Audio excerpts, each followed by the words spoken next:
first session up this morning. I'm not even doing, here we go. There we go. We have Dr. Gilad Ben-Shach here with us this morning. He's going to give a presentation on quantum control for a HPC Quantum Future, and he's going to tell you exactly what that means. He is the Director of Strategy and Partnerships at Quantum Machines. He was previously at IBM Quantum, the Boston Consulting Group, and a healthcare startup, and he completed his PhD in theoretical physics at Harvard. So I present to you Dr. Ben-Shach.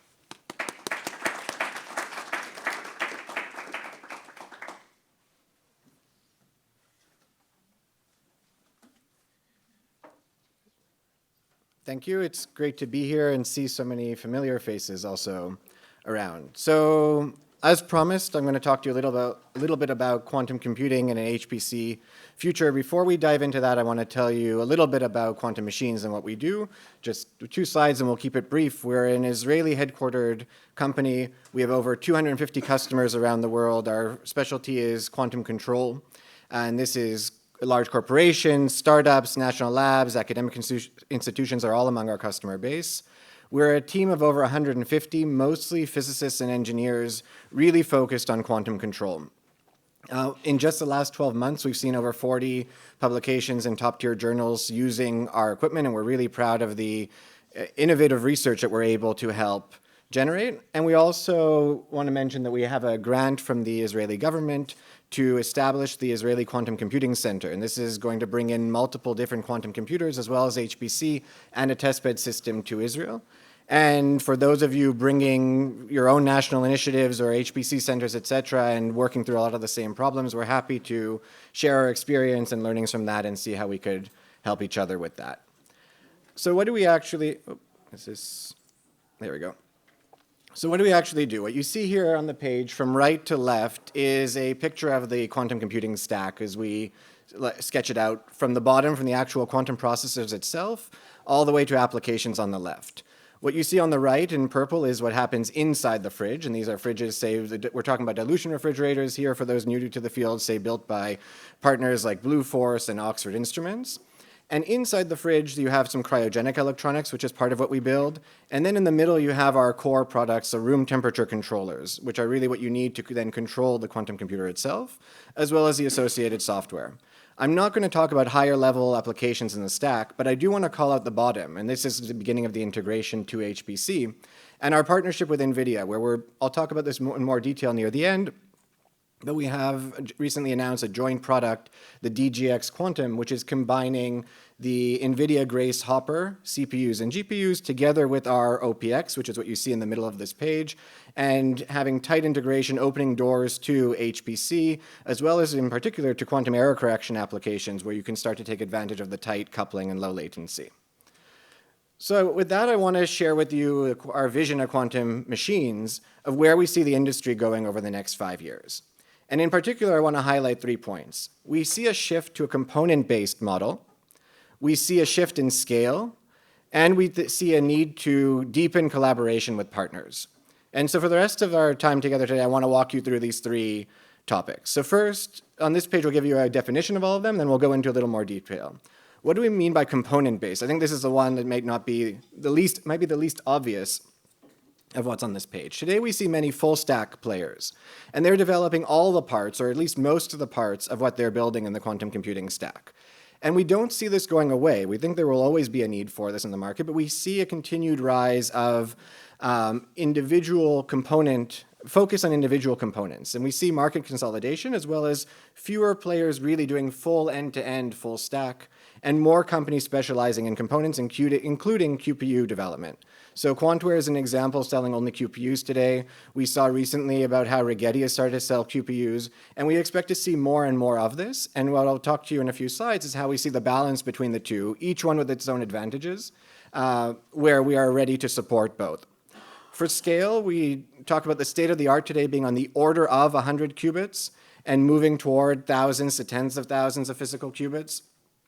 We have today few production quantum computers and mostly available over the cloud, with a shift into the future of several hundred quantum computers, we believe many of these are going to be installed and tightly coupled to HPC centers, as well as enterprise end users starting to purchase quantum computers to keep on-prem. And then the third point under scale is slightly different, where it's not about the number of quantum computers in the world, but saying that each individual installation is going to become more likely to include multiple processors. And there it starts to become important of, these could be of the same kind and just using multiple paired together. It could also be that you have different qubit technologies in your HPC center and you need to start to couple them all together. And being able to integrate all of that together with your classical resources becomes an interesting problem, and we'll touch on that briefly. And finally, as mentioned, we have to work with partners to cover this in all directions of the stack. And in particular, we see a need for system integrators to really come in and step into this space, to really play the role of helping to enable this component-based market. And we see some of our system integrator partners in this room and excited about where this future is going. So as promised, what are some advantages either way of the full stack solution versus a component base? Because as the market matures, we think it's going to move from exclusively full stack to a mixture and supporting both models. In the full stack solution, some of the key advantages are, one, it works out of the box. You get what you ordered and it's supposed to work. Two, all of the individual components have been optimized at the system level. So maybe they're not using the quantum machines and box and the full functionality of it, but what you're getting in your control is exactly what you need for the qubits you've ordered. You have one accountable vendor. So if you're an HPC center or you're a government or an institution trying to buy a quantum computer, there's only one place you go to complain when it doesn't work.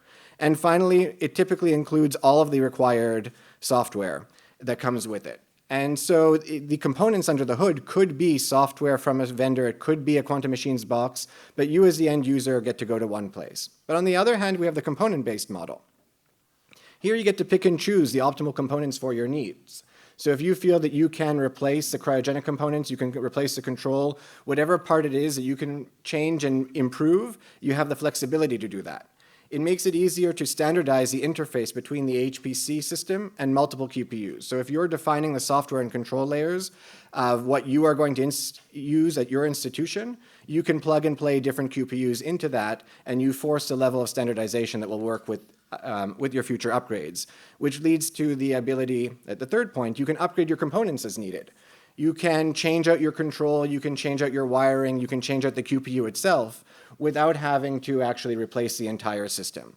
And related to that is you're not locked into a specific technology. So you can have a superconducting qubit in your fridge today with quantum machines control, Q control software on top, etc. And you can pull that piece out and you can plug in a spin qubit in a few years if that's what you feel your market needs. And finally, this will often, not always, but often end up being less expensive. So scale was the next part we talked about. And so we've recently announced at Quantum Machines how we are now ready for thousands of qubits with the OPX 1000, a scalable and top performing quantum controller. So what you see on the right, you see at the top our last generation product. So this is a picture from 2020 of the OPX Plus, which each box that you see has 8 channels, and you can stack up to 13 of them. You can connect them together. Now we've just released the OPX 1000, which has 64 channels, and you'll soon be able to connect up to 64 of these together. And this is really starting to get you to up to scale, and we have the roadmap to get us into 2028 and the future of being able to support full quantum data centers. Some key highlights, and won't go into the technical details here on the OPX 1000, but it's important to call out that it's modular. You can hot swap critical components of it as needed. Each of the cards that you see in the middle picture on the right can be extracted and replaced as needed. High-speed data transfer, FCC, CE, and many other certifications, so we really are getting production ready in our products, as well as the ability to synchronize multiple OPX 1000s together on one unified clock, fast data sharing, and in particular at the bottom I think is interesting, the ability to run multiple jobs in parallel on the same hardware. So you can imagine taking a large QPU and through the OPX treating it as a collection of smaller ones where you can run jobs in parallel. And if you're only using a small number of your qubits, the rest is not idle and being wasted. Which brings us finally to partners. So hardware and software partnerships are important to build the tools required for this HPC and quantum computing future. I've put some pictures on the page, but this is not the full scope of what we want to talk about. What we do goes down to the bottom, and if we want to really We have to work closely with the QPU makers. We have to work with the fridge manufacturers so that you can easily connect the control down. And then as we work up the stack, and especially in this component-based model where you're not getting everything out of the stack, out of the box working, you need to also have services and software to bring your systems up. And that's where we look to, let's say, the next presentation by Q-Control of software that allows you to do your calibration characterization seamlessly and get the best performance out of your computer when you're not receiving just a fully optimized box. So what we've highlighted here on the left side is what we mentioned before, the DGX Quantum, but I'm going to call it out again because we are very excited about it and we think it is really important for the topic here of HPC, of the ultra-low latency integration between the QPUs from NVIDIA and the OPX from Quantum Machines into one tool that really can deliver unprecedented performance for quantum and classical processing together. On the right side, I want to highlight our partnership with Partec. Partec is a small system integrator in Germany, playing a larger and larger role in the quantum computing space. But in particular, we've been working with them on a piece of software called QBridge, which is effectively a unified scheduler for your HPC and quantum jobs. And this is the beginning of that journey. And so as we mentioned before, if you're in the component-based model and starting to bring in software like QBridge and hardware like the Quantum Machines OPX, it then gives you the flexibility to integrate any quantum modalities under that into your HPC environment. And finally, I won't say too much about it now, but as a spoiler, please come to the session tomorrow. There'll be a panel discussion about our collaboration with Quera Computing, building a photonic control unit, and that's funded by the Bird Foundation, a binational Israeli and US foundation, and we'll talk a lot more about that tomorrow. I think the box in blue at the bottom is important to highlight in this space in particular, which I mentioned it very briefly before, but I want to make sure to really hit that point, that system integrators who are already key in the HPC world are really going to play a key role supporting HPC centers with decision-making, purchasing, installation, and upkeep. Now, that's part of the price you pay when you don't buy a ready out-of-the-box solution. Even with the out-of-the-box solution, you may need this kind of help. And we're looking forward to continuing to work with these kinds of partners as we build toward that future. So with that, there's a QR code on the side which will take you to this blog post, which is something we put out a few months ago and covers most of the points that we talked about today. And with that, I thank you. I don't know if we're allowed to take any questions because we're time for a couple of questions. Great. So if there are any, I'd be happy to.